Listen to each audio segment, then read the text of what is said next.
if I can. There we go. And once again, this is Los Angeles Birders webinar. And I think with that, I'd like to introduce Susan Gilliland, who will introduce our speaker. Okay, thank you, Ron. First, we'd just like to say that while Andy Birch can't be here tonight with us, Los Angeles Birders would like to thank Andy for his generosity in sharing his outstanding paintings of bells and sagebrush sparrows for this webinar. Andy has illustrated numerous articles and front covers for major bird journals worldwide, and Andy's paintings and illustrations are superb. We'd like to welcome back Kimball Garrett. Kimball is one of Southern California's most accomplished birders, and Kimball is the leading authority on the birds of Los Angeles County. And for the chasers and listers out there, I believe Kimball still has the highest county list. Kimball's list of accomplishments goes on, but we'll forgo those tonight as Kimball is going to guide us through one of the more headache-inducing identification challenges, bells versus sagebrush sparrows. So let's welcome Kimball Garrett.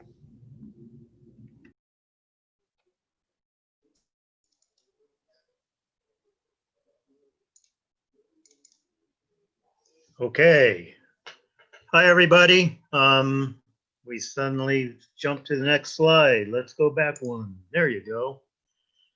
My internet connection is less than perfect, so my voice might occasionally be a bit garbled. I apologize for that.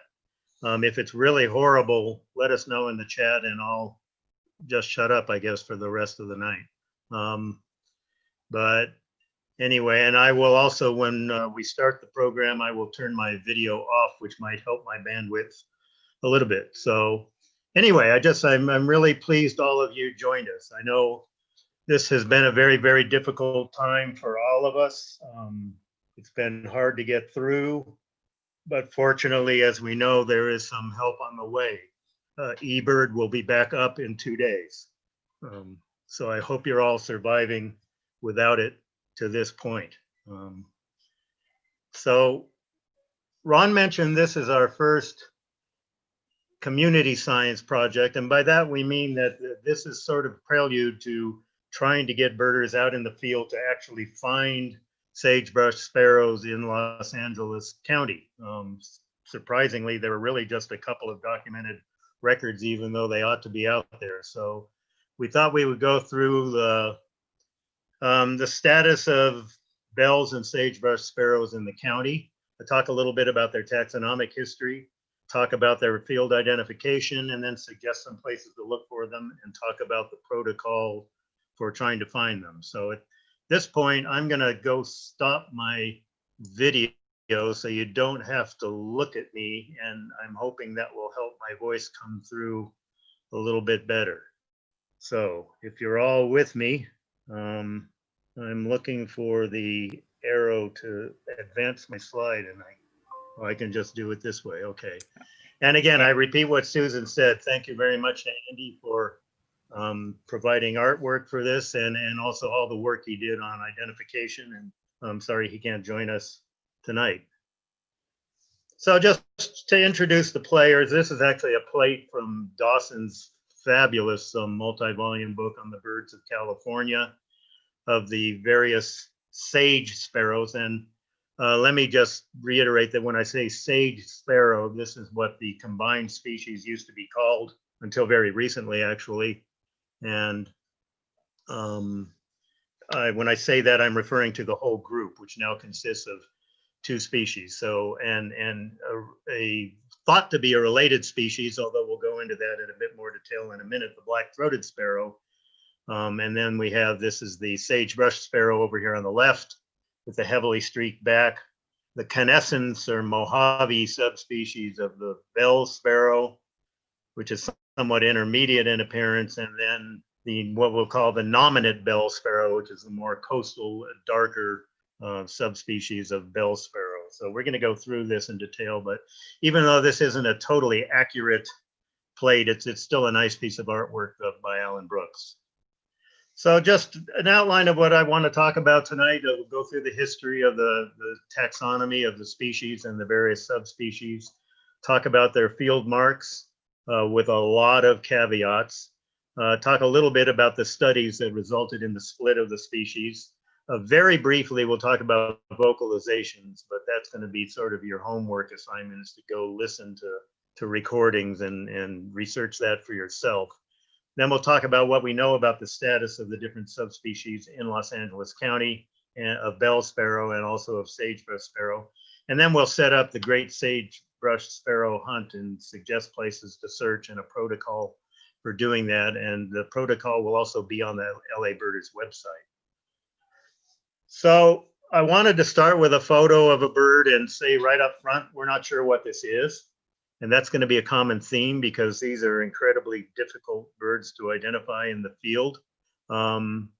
Larry Sansoni took this photo out at Paiute Ponds just a few days ago, and John Dunn and I were both somewhat stumped, although we kind of leaned toward thinking it's probably a canescens bell sparrow. But it raises the point, is the sagebrush sparrow and its very similar relative, the canescens subspecies of bell sparrow, are they even identifiable? Interestingly, two California ornithologists, whom many of you know, Michael Patton, who's since moved to Oklahoma, and Phil Unit at the San Diego Natural History Museum, published a paper back in 2002, which was actually an excellent paper because it was on the being more thorough and quantitative in diagnosing subspecies. Subspecies concept has been criticized in large part because it hasn't been applied very sensibly in many cases. And there are a lot of subspecies that really can't be diagnosed, or if so, only by average differences. And so they made the point that you really need to be able to diagnose individuals such that at least 75% of the individuals of one taxon have to differ from at least 99% in the comparison taxon. So putting some numbers to it. And these sorts of numbers have been around for a while, but they talked about diagnosability, but then they went on to consider the nevadensis, at the time, nevadensis subspecies of sage sparrow, which we now know as sagebrush sparrow, and the canescens subspecies of bell sparrow, or at that time of sage sparrow. And they concluded that they were not diagnosable, that there in fact was such overlap that they probably, nevadensis wasn't even a good subspecies. Ned Johnson had been working on this with co-workers for a while at Berkeley, and then Carla Cicero really took that up. And Carla and Ned published in 2006, this was posthumously published for Ned, kind of a rebuttal to Patton and Unit that said that in fact they are diagnosable. They argued with some of the techniques that Michael and Phil used, especially using specimens that were not from known breeding areas. And then, in fact, they went on, Carla and Ned, in 2007 to actually look at this in more detail, look at the overlap zone between canescens and nevadensis, and suggest strongly that these were, in fact, not only diagnosable, but were distinct species. So, or is the truth somewhere in between? But anyway, it's I wanted to show this picture because it really is a very tough ID issue. And here we're seeing some streaking in the back, but we're not having a really good view of the center of the back. The streaking seems to peter out a bit in the center of the back. The mailer streak, which we'll talk about later, is evident, but doesn't quite reach the beak. And this is, again, just a tough ID. So the species, the sage sparrow, or the taxon belli, was first described in 1850 by Casson, and the type specimen was near Sonoma. So we know now, of course, that this is the range of the dark coastal form, or what we now call the nominate bell sparrow. Ridgway described nevadensis in 1874 from Nevada. So these are clearly in the range of sagebrush sparrow. And it's kind of interesting. He called it a variety rather than subspecies at the time, but same thing really. He spelled belli with two I's, which is not correct, and put it in the genus Spiza. We'll come back to that in a moment. Other subspecies were described subsequently. Townsend described a Baja California subspecies, cinerea, in 1890. The San Clemente Island subspecies described by Ridgway in 1898. And actually the most recently described subspecies is canescens, the one that we're so familiar with all through the Mojave Desert and through the Antelope Valley of Los Angeles County, which was described as being distinct from nevadensis by Grinnell in 1905. You'll notice the type specimen was from Mount Pinos, which is actually above the breeding range of canescens, but they do move up slope right after the breeding season. There are a couple of other subspecies that had been described. Oberholzer, of course, was famous for describing subspecies which were kind of tenuous in their definition. So we're not even going to deal with these other two on the bottom. So anyway, these are the players up top: belli, nevadensis, cinerea, clementeae, and canescens. So how are these things treated throughout our history? Well, the first edition of the AOU checklist way back in 1886 called the species Amphispiza belli. They didn't use the trinomial for the nominate subspecies, belli, or the dark coastal birds, but that's what that refers to. And then they recognized the subspecies nevadensis. In 1895, same thing, except cinerea had been described from Lower California, so that's in there.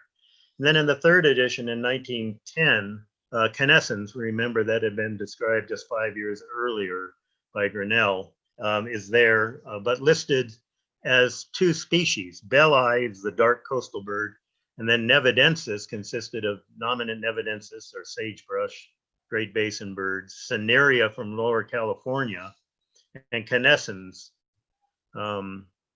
which is the Mojave, basically the Mojave Desert subspecies. This is kind of interesting because this is the only time cinerea had been lumped in with nevadensis rather than coastal bells. By the fourth edition, pretty much the same, except cinerea had been transferred over to bell sparrow, and English names were used in this edition for subspecies.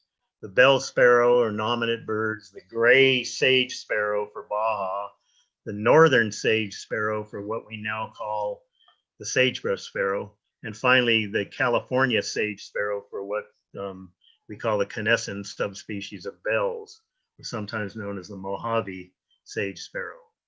Then we go on by the fifth edition, which was the last one that explicitly included subspecies.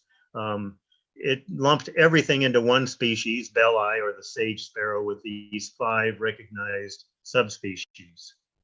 The 6th and 7th editions treated them the same way, but didn't explicitly treat subspecies, although in the 7th edition there was a discussion that indicated that there were 2 subspecies groups, and that canescens grouped with nominate bells rather than nevadensis. By the 53rd supplement in 2012, the sage sparrows were removed from the genus Amphispiza and placed in a new genus which had been erected called Artemisiospiza, or the sagebrush finch, or Artemisia finch. And by the 54th supplement, a year later in 2013, the species split occurred between bells and sagebrush. So that, in a nutshell, is the taxonomic history. The generic placement of sage sparrow is kind of interesting because, it was first described in the genus Emberiza, which are the old world buntings, but then so were most of our sparrows at that time back in 1850. And then it was actually placed for a while in the genus Spiza. Here's Spiza, the rufous-sided warbling finch here, a South American bird, which turns out not even to be in the sparrow family, but it's one of these many finch-like birds that's in the tanager family. So interestingly enough, our bells and sagebrush sparrows for a brief time way back when were incorrectly placed in a genus that's actually a genus of neotropical tanagers rather than sparrows. And then the consensus was by 1874, these were placed in the genus Amphispiza. Now the type species of Amphispiza is the black-throated sparrow. So we all grew up thinking sage sparrows and black-throated sparrows were closely related. Interestingly, Amphispiza itself was merged into the big genus Ammophila and the birds of Arizona, Phillips, Marshall, and Monson. No other authors, to my knowledge, had ever done that, and it turns out Amphispiza and Ammophila and the current sage sparrows are really not closely related at all. In fact, the genetic work showed that the sage sparrow was not close to Amphispiza, so a new genus actually had to be erected. This was proposed as Artemisiospiza back by John Klicka and Garth Spellman back in 2007, but it was improperly published and was not considered valid. And it was revised by Klicka and Dick Banks in 2011 to Artemisiospiza, and that is the genus that our bells and sagebrush sparrows now reside in. Let me make sure I'm in the right place. Okay, well, where are they?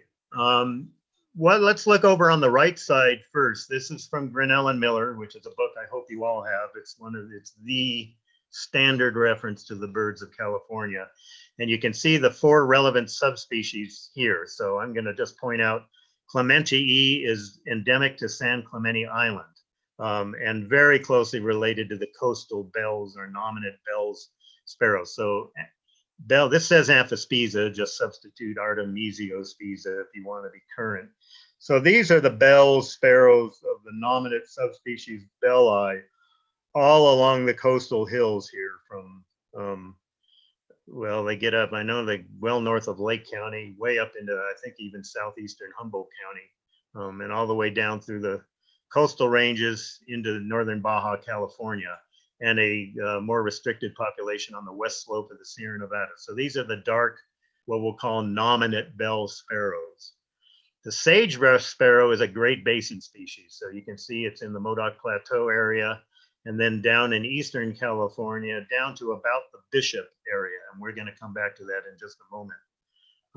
And then this big U-shaped population here, actually it's kind of a backwards Y, I suppose, is the canescens subspecies of the Mojave bell sparrow, which breeds up through the eastern, up through the Mojave, up to, again, about the Bishop area, all through, of course, here's the Antelope Valley, western Kern County, and a bit farther east on the north slope of the San Bernardino Mountains, and up into the San Joaquin Valley. And there's actually, it turns out, some interesting differences between the San Joaquin and Mojave Desert populations. But this is the range of canescens in California. Sagebrush breeding only in the northeastern part of the state and locally south of Bishop. If you look at the LA County Breeding Bird Atlas, we did not ask atlasers to distinguish between the canescens and the nominate bells, but these are breeding localities or suspected breeding localities for bells, sparrows in Los Angeles County. There are a couple of these that may be a bit generous in assigning breeding status, but this is basically the breeding range, the foothills and slopes of the San Gabriel Mountains, all the way to the northwest corner of the county, very locally in the Santa Monica Mountains, 20 Hills area, and then, of course, all through the Mojave, the Antelope Valley, the Mojave Desert. This, don't take this literally, but I have roughly shown a dividing line between the coastal bells, sparrows, south of this line, and then in the Antelope Valley, canescens or the Mojave bell sparrows.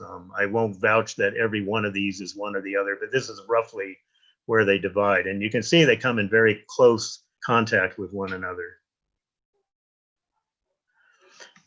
So again, Carlos Cicero, and using a lot of data also from when Ned Johnson was alive and working on this, looked very closely at the area around Bishop in the Owens Valley, where both bells and sagebrush sparrows approach each other.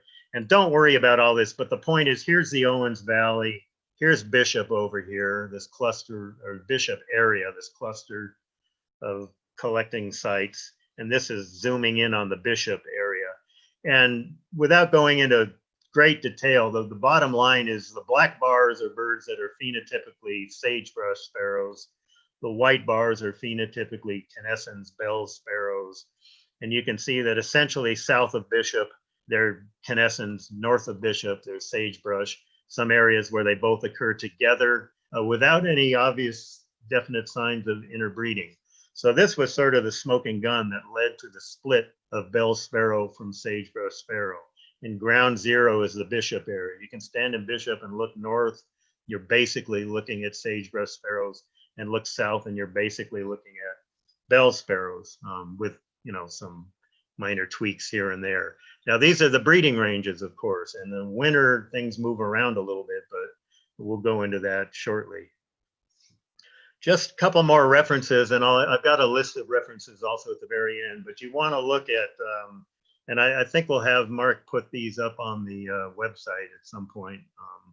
Peter Pyle did an analysis of identification of bells and sagebrush sparrows based on specimens up at the Museum of Vertebrate Zoology, which is largely the same set of specimens that Carla Cicero and Ned Johnson used in splitting the species.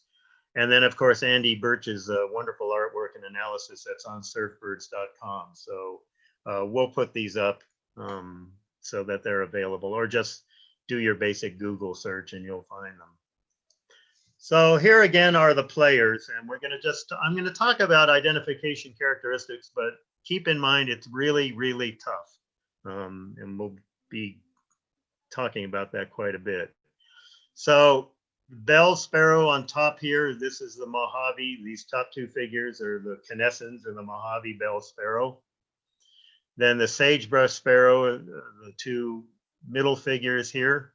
And then the coastal bells or nominate bells on the bottom. Basically, the features to look for are two things: the back, both the color of the back and how much streaking there is and where the streaking is. So in typical canescens bell sparrows, the streaking is limited to basically the scapulars, and in a very subtle way, well into the back and sometimes all the way across the back. So you can see that in these two figures. In sagebrush sparrow, they should always have distinct streaking all the way across the back.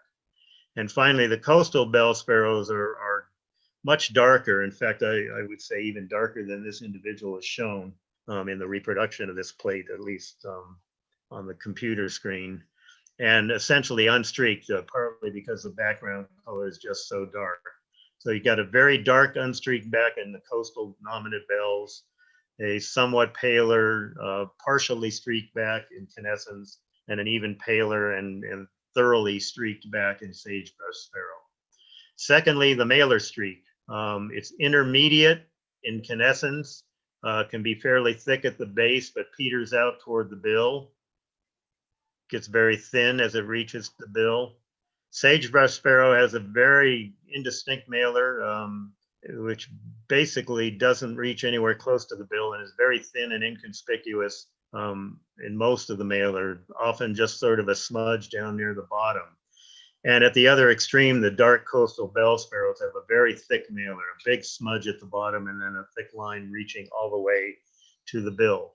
And those are essentially the characters. There are some subtle differences in grayish, how gray the head is, contrasting with slightly browner body in sagebrush sparrow, a little bit more washed out in canescens bells, and much darker, in fact, again, in the field, darker than this in the nominate bell sparrows. Then there's some subtle differences in size. So sagebrush sparrow is the largest of the bunch, nominate bells the smallest, with canescens intermediate. And that's its size expressed mainly in wing length, tail length, and bill size. But I don't want to emphasize that because those are not field characters. It's very useful for birds in the hand or museum specimens, but it's really not something you're going to be able to ascertain in the field. So let's look at some specimens. Again, what I've got here from left to right in each of these photos is a sagebrush sparrow, a canescens bell sparrow, and a nominate bell sparrow. So you can really see the difference in darkness, from the lightest being sagebrush, the darkest being bells, and in back streaking. Strongly streaked, obviously all across the back in sagebrush, much more subtle in canescens, although some individuals show much sharper streaking, at least on the sides of the back, and essentially unstreaked in nominate bells because it's so dark. And in terms of the mailer, very limited in sagebrush sparrow, variable in all of them, but limited in sagebrush, intermediate in canescens bells, and very thick and blotchy in the nominate coastal bells. Here's a different set of specimens, just again from the LA County collections. These are 3 sagebrush sparrows on the left and 3 canescens bell sparrows on the right. Again, the main difference that you can see here, at least, is the streaking on the back, which is consistent all the way across the back in sagebrush and can be very subtle in the middle of the back. And this is a fresher specimen, almost absent or sometimes streaking pretty much limited to the side of the back. This is a very recent specimen. The others are somewhat older, which also illustrates how specimens can turn a bit browner over time, a phenomenon called foxing. So the grayness of this bird isn't necessarily a real difference. It has to do with the age of the specimen. So again, 3 sagebrush on the left, 3 canescens bells on the right. I think, and I haven't measured this, so it may or may not be true, but it's my impression that sagebrush sparrows have slightly longer primary projection. We know they're longer winged, but I think that's in part due to slightly longer primary projection compared to canescens bell sparrows, but that has to be assessed carefully. You can't just eyeball it from specimens because this doesn't always reflect the true state depending on how the specimen is prepared. But it might make sense because sagebrush is a somewhat longer distance migrant. Same individual specimens, 3 sagebrush sparrows on the left, 3 canescens bells on the right. Again, showing variation in, but the general strength of the mailer being quite weak in sagebrush, rather stronger in, although it's hard to see in this one, in canescens bell sparrows. And again, the streaking, you're only looking at the sides of the back, so you can't really assess it. So that's pretty subtle, which is why we're not expecting everyone to go out, including myself, and immediately be able to identify these things in the field. One other suggestion is that tail patterns differ, and that's certainly true of the dark nominate belli, the coastal birds, which have essentially very little pale on the outer fringes, outer web of the outer tail feathers, essentially all dark tail and very fresh plumage, a bit of a pale edge. The others have more white on the outer web of the outer rectrix. The National Geographic Guide says that sagebrush has more white than canescens bells, although they're very similar to each other, but bells is canescens somewhat intermediate between coastal bells and sagebrush. Some other guides, at least Rick Wright Sparrow Guide, suggest the opposite, that canescens has more white than sagebrush. Eyeballing specimens, I don't really see much of a difference between the two. So the point is, don't try to identify sagebrush versus canescens by the amount of white in the tail. I think it's probably not useful at all. And of course, once the tail becomes worn, it's not going to show very well anyway. So thanks to John Dunn, here's just a few photos that are taken from sort of ground zero of the overlap zone, or the area where sagebrush and bells, canescens bells, approach each other in the breeding grounds or even overlap. Although these are winter birds, so remember they do move around somewhat. So these are 3 canescens bell sparrows from essentially the Laws and Round Valley areas of Inyo County, kind of in the upper Owens Valley.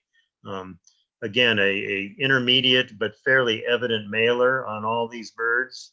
Back streaking is very subtle and generally limited to the sides of the back and the scapular areas.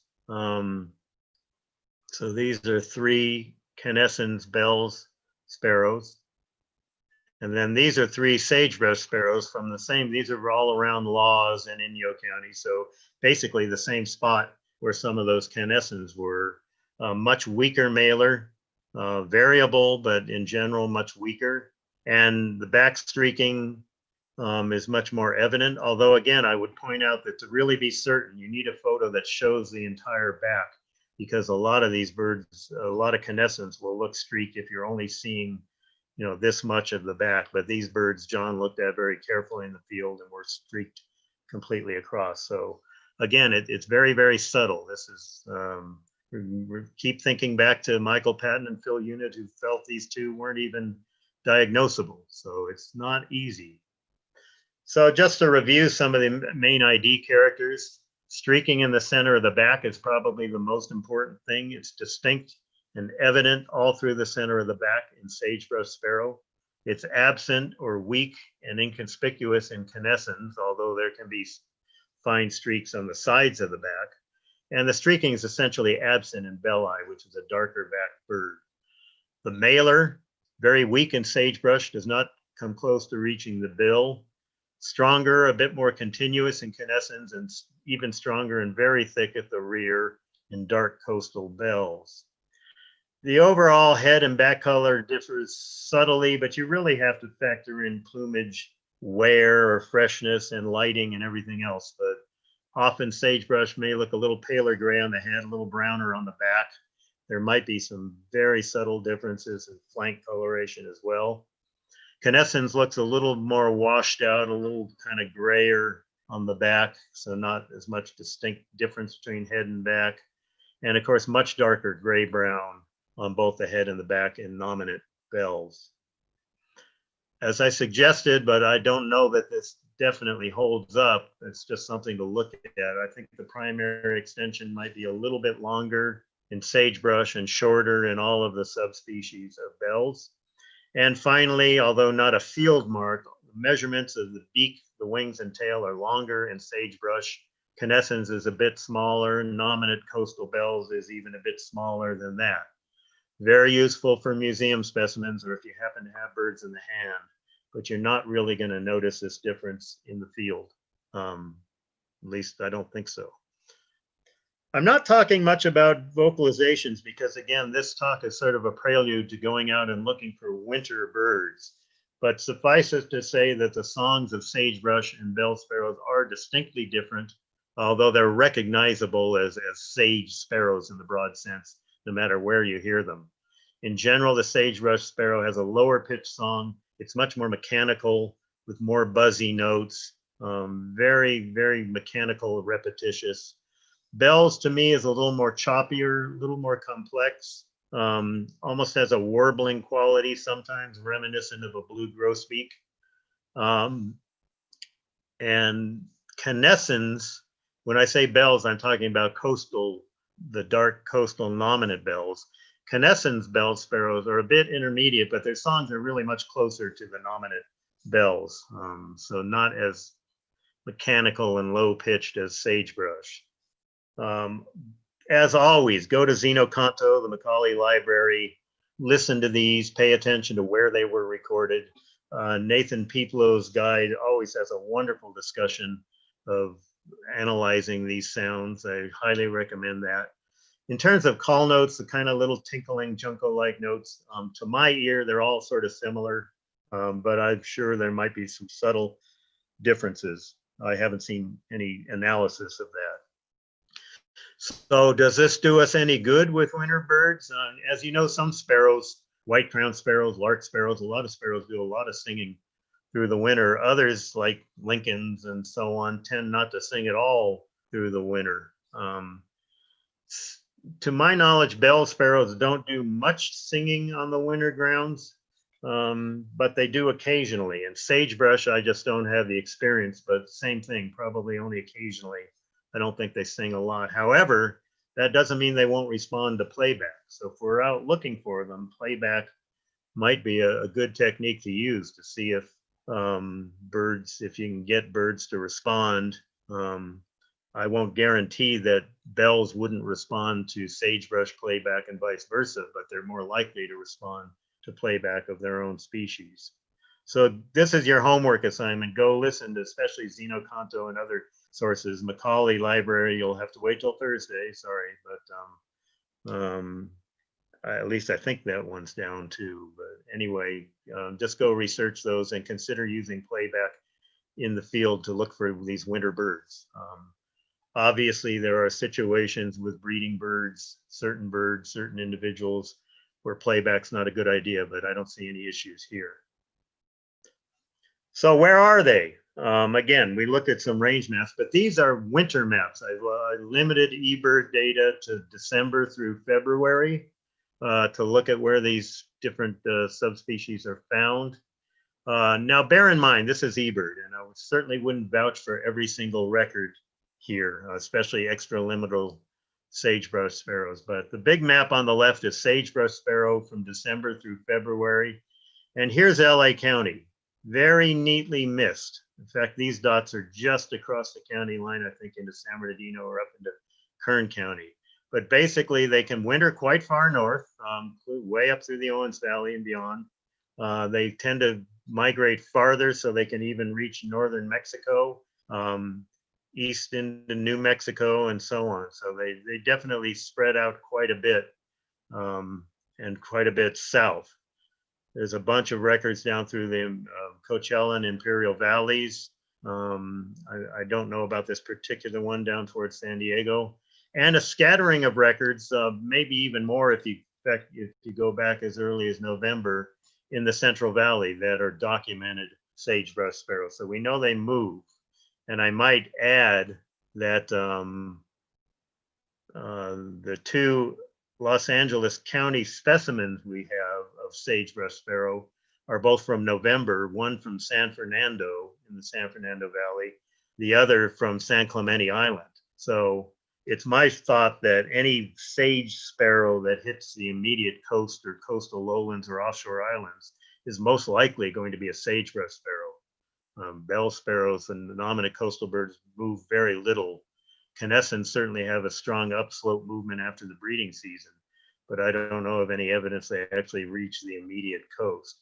So these are sagebrush sparrows in winter. If we go to the right, the upper right map is all bell sparrows. So it's a bit muddled because this is both the coastal nominate birds and the San Clemente Island birds, as well as the Mojave bell sparrows or canescens. So it's more instructive to zero in on birds just identified as canescens down here on the lower right. And you can see that they do move out through the deserts as far as western Arizona, southern Nevada. They actually breed barely into Nevada, but these are outside of the breeding range. Down into the Imperial Salton Sink area. So there is some movement of canescens bell sparrows, but they are very throughout the breeding range from Owens Valley down through the Antelope Valley and up into the southern San Joaquin Valley. They're present, of course, year round. And so these are all winter records from within the breeding range, and then a little bit of scatter, but no records on the coast. But again, these are eBird records, so they're site records, and just, take it for what it is.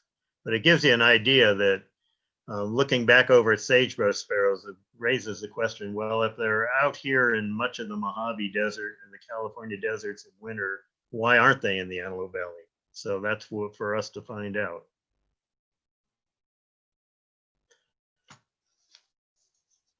What about, we know there's some breeding habitat differences. Essentially, bell sparrows in the breeding season, of course, the coastal birds are very different. They're in coastal chaparral, chamise chaparral, that sort of thing. But the Mojave bell sparrows or canescens can be in saltbush. They can be in creosote, but especially saltbush in kind of the low deserts or the lower portions of the high desert.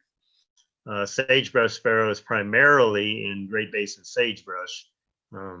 But in the wintertime, what are their habitat differences? And here, all I can say, this is a bit of a teaser because Chris McCready with PRBO has done, Point Blue has done a lot of work on these in Southwest Arizona, but is still working it up and hasn't published it. So he understandably didn't want me to go into any detail on things that he has found, but suffice it to say that he has found that sagebrush and bell sparrows in winter in southwestern Arizona do seem to separate out a little bit by habitat, or at least are often kind of separate from one another rather than in mixed flocks. Some of the differences might be creosote versus saltbush, bajadas, low areas, or actually washes versus sort of alluvial slopes and things higher up. And also even the company of other sparrows that they may keep are the birds with white crowns or black throated. So I realize I'm not being helpful here in terms of what Chris has found, but I wanted to respect his, the data he's gathered that he hasn't published yet. So that's one thing when we do our great sagebrush sparrow hunt, we want to pay attention to the habitats that we're covering. And we'll talk a little bit more about those protocols in just a minute. So where do we look? Well, here's a Google Earth photo.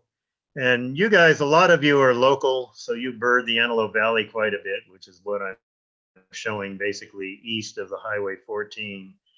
But where 90% of the birding effort is made is in places like Paiute Ponds, Apollo Park, some golf courses like Rancho Sierra and other country clubs, a few little parks that happen to be around, whether it's Pear Blossom or Sorensen Park or some of these other parks, or the agricultural areas, the sod farms, the alfalfa farms.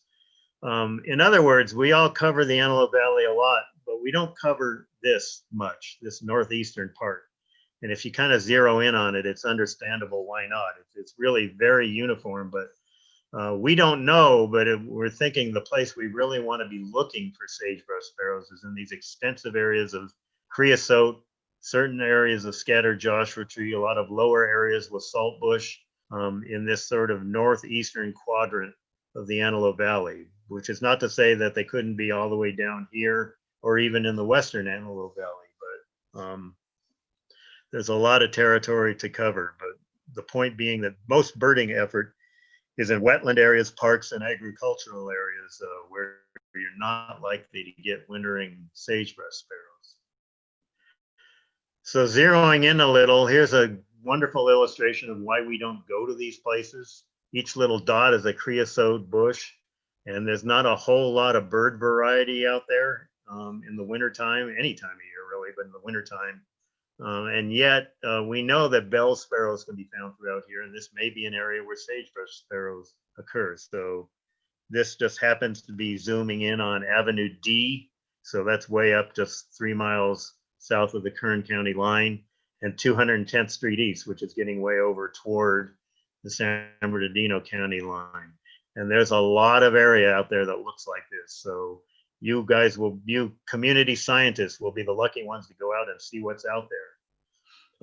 You can even go into Google Earth and kind of play around and decide on where you might want to go. So for example, you can tell areas dominated by creosote, which are very evenly spaced, from lower areas dominated by saltbush and other halophytic desert shrubs, which just look quite different. This kind of bare washes and more dense areas and more scattered shrubs.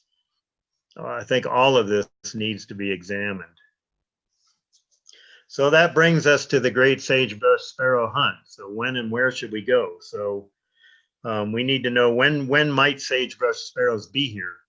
Both sagebrush and bell sparrows can undergo upslope post-breeding movements. So we know, for example, from a lot of birders' notes this particular year that canescens bell sparrows moved as high as places like Blue Ridge up in the 8,000 feet plus up in the San Gabriel Mountains after the breeding season. But then they retreat from there for the winter. So where do they go? Probably mostly back out on the deserts, maybe to where they bred or maybe beyond. We really don't know. Sagebrush sparrows may go do some upslope movement as well, but that would be well to the north of us. But then they migrate. So when do they migrate? Well, we know they should be on the winter grounds by November. Our 2 coastal slope records for sagebrush from LA County, remember, were in November, one early November, one late November. Perhaps they move earlier than that, but certainly by November, they ought to be kind of where they're going. We know that our canescens bell sparrows start breeding by March, although sagebrush sparrows breeding season starts a little bit later. So by then they should have moved back to or toward their breeding grounds. So that suggests that between November and let's say February or sometime before March is when we ought to be out there looking for wintering birds. So the conclusion is let's start anytime now and at least go through February, if not into early March, to look for the possibility of sagebrush sparrows in Los Angeles County. So how are we going to do this? Well, pick a spot. The point is, whatever you pick, whether it's a roadside route of a couple miles or upwards to 5 miles, or whether it's a block of area, just pick a spot to cover. especially if you can concentrate sort of more toward the northeastern Antelope Valley. And go out there at least once between now and, let's say, the end of February. We're going to use eBird as a platform for reporting our results. eBird doesn't like to have lists that cover more than 5 miles, so keep your routes to less than 5 miles. If you do another 5 miles, just do another eBird list and map that at the other spot. So you can run as many routes as you want, cover as much ground as you want, either on one day or many days. Or you might go out there and not see a single bird and decide that's enough of that. We'll see. We don't know. There's a reason people don't go out there. But we will ask you to provide very specific details of your coverage. That's one thing I harp on all the time. It's very disappointing when I look at eBird lists, is that very few observers give any details in their checklist comments on their coverage. What did they cover? How did they cover the area? What were the habitats? What was the weather like? All of these things. Most eBird checklists have zero such information. So for the Sagebrush Sparrow hunt, we're asking you to provide these specific details in your checklist comments. And then, of course, what happens if you think you found a Sagebrush Sparrow? Unfortunately, we can't just take your word for it. I certainly wouldn't take my word for it. So they need to be documented, ideally thoroughly photo documented.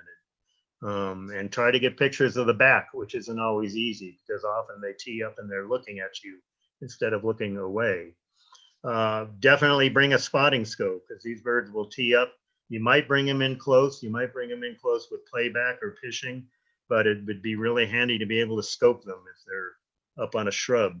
And I would encourage the use of playback using songs both of canescens and sagebrush sparrows to see if you get a response, see if you can bring birds in closer. So these protocols are written out in a little bit more detail on the website. So we'll ask you to look at the website and download or make a copy of those protocols, or contact me. My contact information will be there on the website and in the last couple slides here. Just contact me and I'll send you the protocols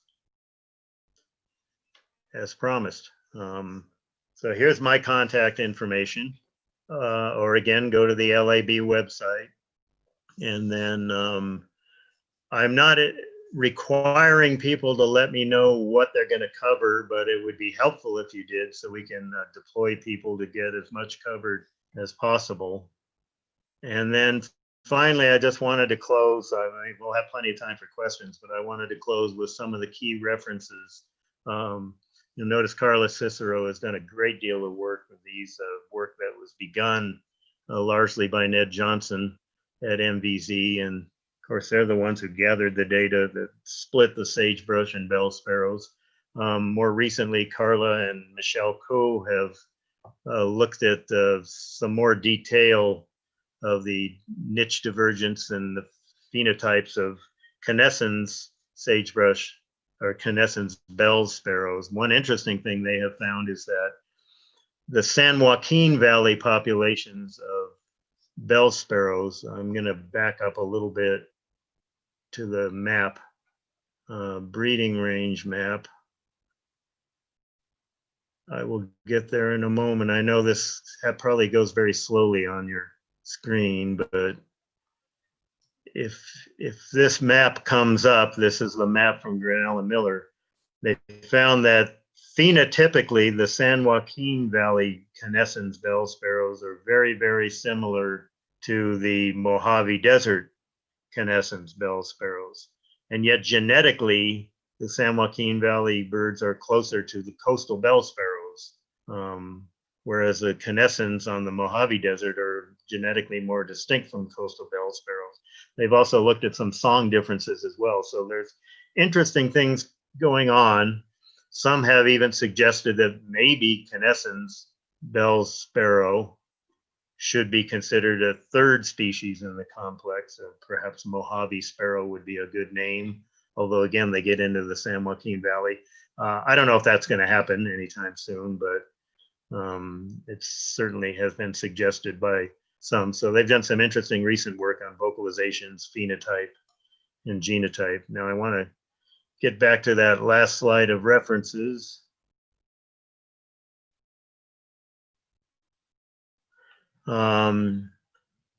Yeah, anyway, and then some of these others just deal with some of the taxonomy. And then again, I always recommend Rick Wright's guide, Peterson Reference Guide to Sparrows in North America. It's got wonderful sort of histories of the taxonomy and the original descriptions of the various species. It's a lot of good ID information, although it's not really a standard identification guide.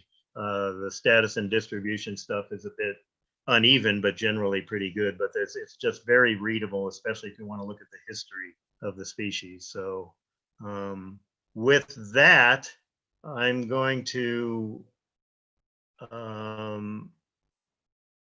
leave it open for questions, however you guys want to deal with the questions.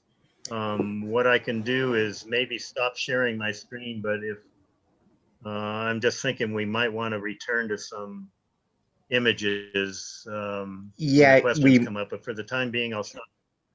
Well, actually, should I leave it up? Yeah, leave it up, and you might want to go to one of the first slides that shows bells versus sagebrush, in case you need that for reference. Okay. Yeah, we'll just go. I don't know what happens when I scroll through quickly. It probably looks like a mess on your screens, but we'll go back to Andy's. Yeah, we'll go back to here. This is a good one. Yeah. And then I'm going to start my video again, just so you can see there really is a person behind all that babbling. And actually, we had a couple of comments on the chat, Kimball. If you wouldn't mind, I'll read them to you, and perhaps you can comment on them or give us your thoughts. First, I see Dave Perexta from the live stream said he had bells responding to Sagebrush Sparrow songs in northern Ventura County last week.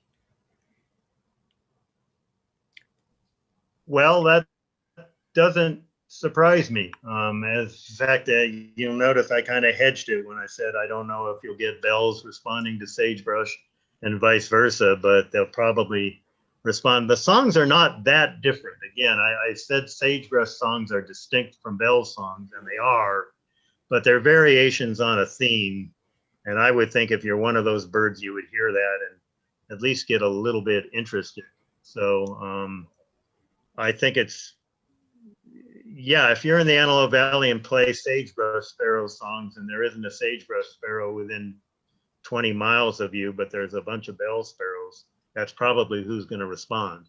Yeah. And of course, Dave is referring to coastal, I presume, to nominate bells, whose songs are maybe even a little more different from sagebrush. But again, they're variations on a similar theme, so I'm not surprised, and I would never use response to playback as an identification criteria.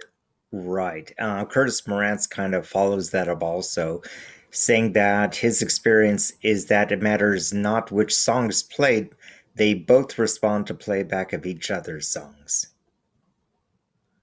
Right. Again, doesn't surprise me at all. Mm-hmm. But if you're out looking for sagebrush, I'd probably want to start by playing sagebrush sparrow songs anyway, just make me feel a little better.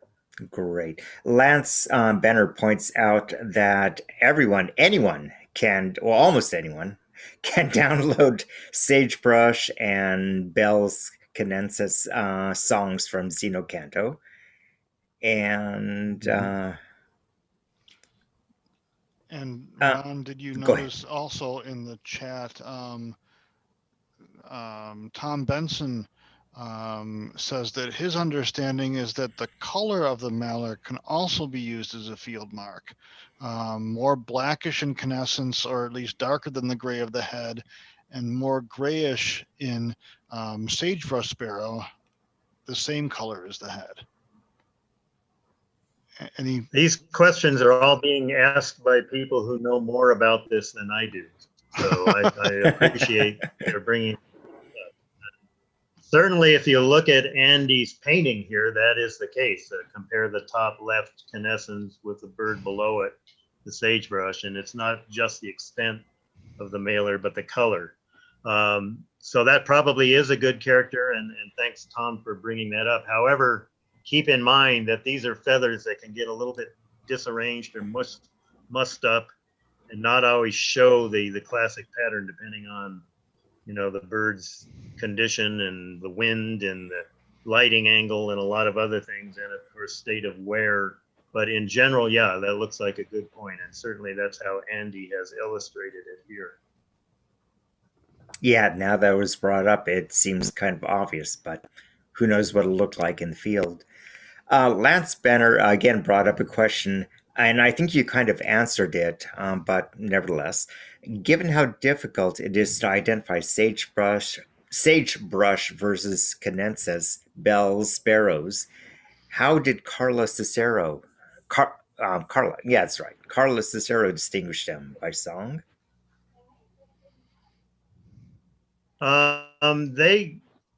Their analysis was again with museum specimens. So they were able to, it was largely morphometrics measurements. Wing length is a good separation, but the birds have to be correctly sexed in order to use wing length because there's a slight male female size difference.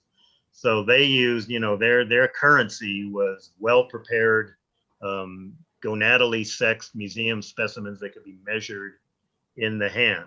They weren't concerned with how you identify these things in the field, but the subsequent work that Carla's done quite a bit of with co-workers has looked at songs, and songs is certainly a good way to separate them as well. And they I'm sure would agree with these plumage character differences, but probably wouldn't rely on them for field identification. I mean, Carla has a very surefire way of identifying birds in the field because those individual birds end up in the museum and they can be easily measured and identified.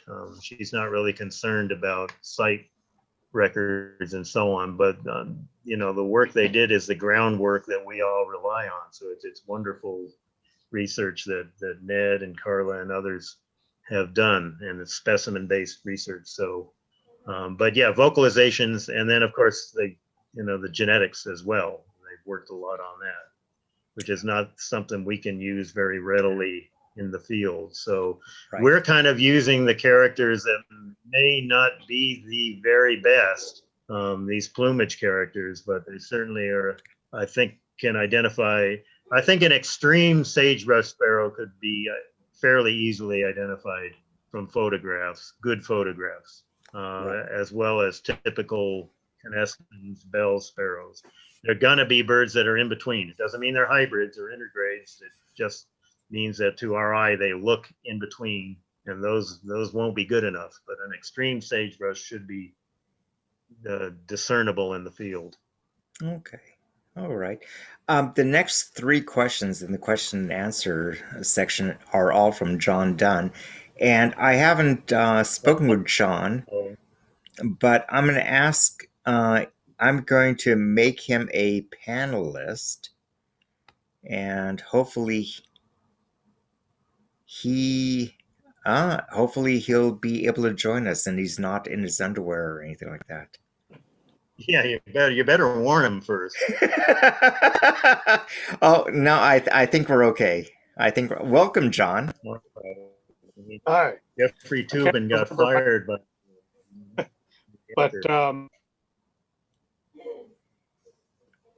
so I think we lost John. He might have a bad connection. I wanted to. Oh, there we are. Oh, the specimen, as Kimball just commented, you need to know the sex of the bird, but males are bigger than females. So a male sagebrush would be outside the realm of overlap, but a female sagebrush and a male canescens would overlap. So you need to know the sex, which Phillips and Ned and Carla reacted to.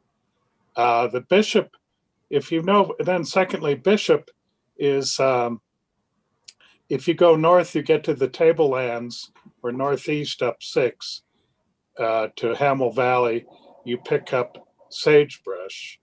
If you go northwest, Round Valley is just slightly higher than Bishop, and they're all bells. And then as soon as you go up 395 up towards Crowley, you hit sagebrush. This is during the breeding season. So Bell's goes a little north, just into Mono County as a breeding bird. And then lastly, it's easy to get confused on the back. Those sidemost feathers that show streaks are scapulars. And I would say that one sagebrush, the mark should be a little thicker, the middle sagebrush on the scapulars. But even Bell's, they all seem pretty equal to me on the scapulars, the markings. You've just got to move just be patient and move to the sides, rather towards the middle of the back, the mantle, which is more revealing, which requires patience. And also my findings up here when I play playback, they'll come in and look at you. And then eventually, if you play it a little bit more, they'll, even in midwinter, both taxa will start singing. The sagebrush in particular are singing in places where they do not breed. It's south of the breeding range. So do the playback to bring them in, get your photos, keep playing, and then you can record their songs. They often will sing in response, at least the males. And this is through 6, 8, 10 times that this has happened. So good clues when you're out in the field as to protocols anyway. So the bottom line is we really have to follow Kimball's guidance and do our homework. And Yeah. No, thanks, John, for those. Thanks for those comments, John. John, of course, could have given this presentation himself easily, but I also we've got just a plug for LAB. We've got these webinars, some great ones coming up over the next few months. We're kind of solidifying a schedule, and none of them will be by me or by John Dunn. And we have done most of them up till now, and you're probably all sick of us. So don't turn away just because you're afraid it's going to be one of us again, because we've got some other great speakers lined up for the future. We do. Ron, am I still on? I just want to make one other. Yes. Yes, you are, John. At least when they're fresh, like now, I think the ground color between Bell's and sagebrush is a little different, a little more sandy colored on sagebrush, just a tint of rust in the plumage of canescens, which is something to look for. At least I saw it on the photos and looking in the field.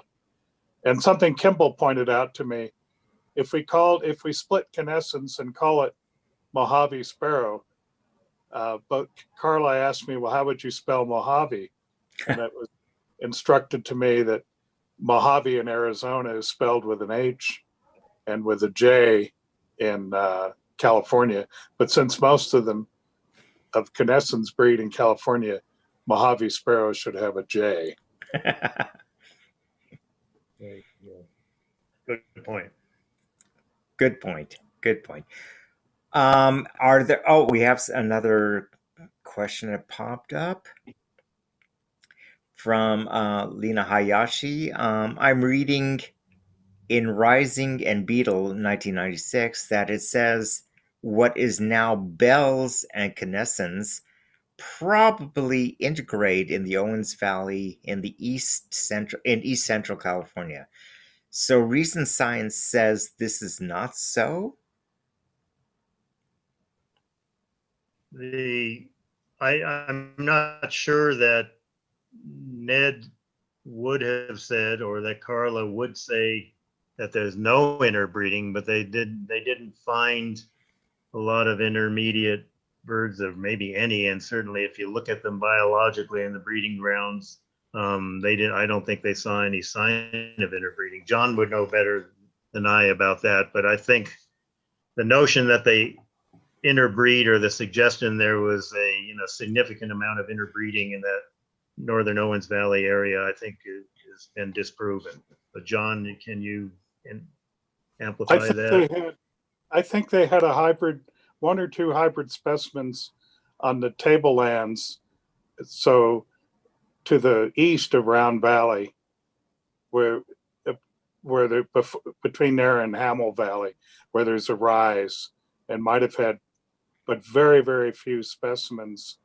And also be careful of the rising, at least one of the earlier versions of rising and beetle.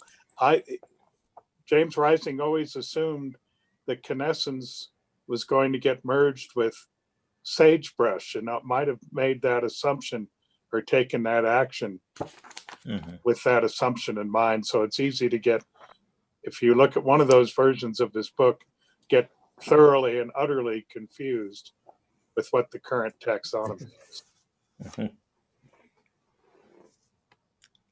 Sounds great. Thanks, Lena.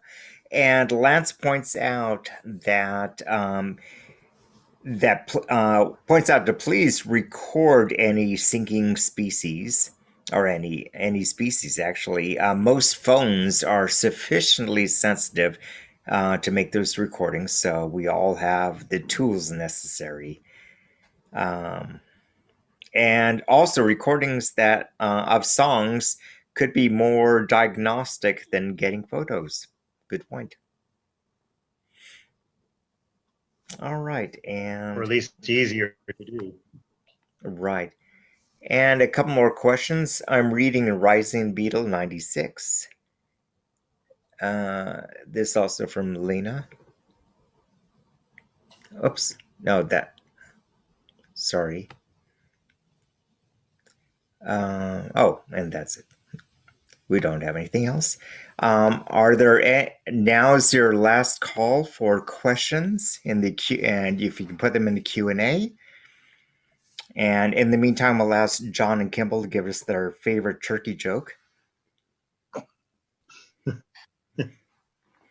I have none. I don't do jokes. I But I know a good joke of a relative of the turkey, the chicken. Oh boy. Well, why did the chicken cross the road? To see his friend Gregory Peck. not bad, not bad. You're pretty good. I need to credit Bill Principe for that one. I hope he's doing well. And I don't see any other questions popping up in the Q&A. And with that, I would really like to thank Kimball for presenting for us on Sagebrush and Bell Sparrow and getting us started on the great Sagebrush Sparrow hunt. And John for coming in and adding some very useful information. And Mark, is there anything that I'm forgetting before we sign off? No, only that that these slides and the protocols and some of the links will be on the website. I'll put them on there tomorrow morning. Sounds great, as well as recording of this webinar, so you'll be able to go back and re-listen to certain key parts. I know I will. And with that, thank you again, Kimball, and thank you, John. I appreciate it, and we will see you all next time. Okay, take care. Thanks everybody for getting out in the field. Good night, all.